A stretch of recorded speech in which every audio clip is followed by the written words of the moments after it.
niyo pwedeng sabihin na chat-chat lang yan. Lahat ng mga cheating nagsisimula sa chatting. Kaya nga ang sinasabi ko, sana maging lesson to sa ating lahat. Pag ikaw ay nasa isang commitment, kapag ikaw ay nasa isang relasyon, hindi pwede na nakikipag-fling ka rin or nakikipag-chat ka rin sa ibang mga babae. Kasi alam mo, sa totoo lang, hindi ko talaga makita yung rason, hindi ko talaga makita yung purpose kung bakit kinakailangan nating makipag-chat sa ating mga opposite sex na tayo ay may jowa. Hindi ko mapag-connect, hindi ko talaga makita kung papaano at bakit anong kailangan mo na kinakailangan mag-good morning ka, kumain ka na ba, anong ginagawa mo ngayon, saan ka ngayon.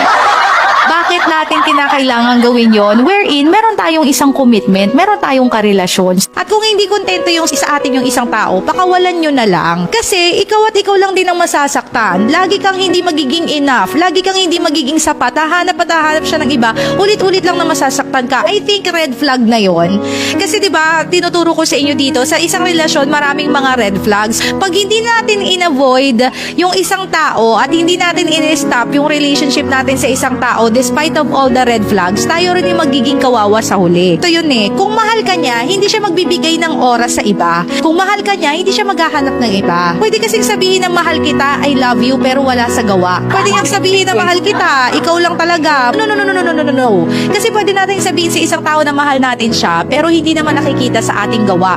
Hindi nakikita sa gawa kasi anong ginagawa niya kapag wala ka? Bakit siya nakikipag-chat sa iba? Bakit naghahanap ng iba? Kasi kung mahal ka, sapat ka na eh. Sa mga taong mahal tayo, we will always be enough. Pero kung hindi ka sapat, kasi naghahanap ng iba, ibig sabihin, hindi ka mahal. Kasi kung mahal ka, kahit may mga kakulangan ka pa, tatanggapin niya yun kasi mahal ka eh. Pero yung point na naghahanap siya ng iba, bakit? Ibig sabihin, hindi siya kontento sa'yo. Ibig sabihin, hindi po yung pagmamahal niya sa'yo. Yun yung love eh. Yung totoong love is not when everything's perfect. Love is when there are imperfect situations with imperfect people, but then you still accept them, you still love them, you still care for them kahit na imperfect silang mga tao. Hindi lang natin minamahal ang isang tao kasi perfecto siya, kundi minamahal natin siya kasi tanggap natin siya. Minsan, nagmamahal tayo ng mga tao na iba sila mag-express ng love. Hindi man sila sweet pero faithful sila. Hindi man sila sweet pero loyal sila. Hindi man sila sweet pero laging nandyan para sa iyo. Hindi man sila sweet pero nagtatrabaho sila para ma-provide yung pangangailangan mo kasi mahal ka nila. What we need to do is accept. I-accept natin na nagmahal tayo pero yung taong gusto natin, hindi tayo kayang mahalin katulad ng pagmamahal natin. Kailangan natin tanggapin. Everything begins and ends in acceptance. Kung hindi natin matatanggap yung nangyari, hindi talaga tayo makakapag-move on, di ba? Kasabay ng pag-accept mo is iiyak mo,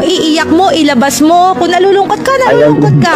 Kung naiiyak ka, naiiyak ka, di ba? Wala na tayong magagawa doon sa mga taong umalis sa atin o iniwanan tayo kasi hindi natin kontrolado yung isip at desisyon nila kahit asawa pa natin yan.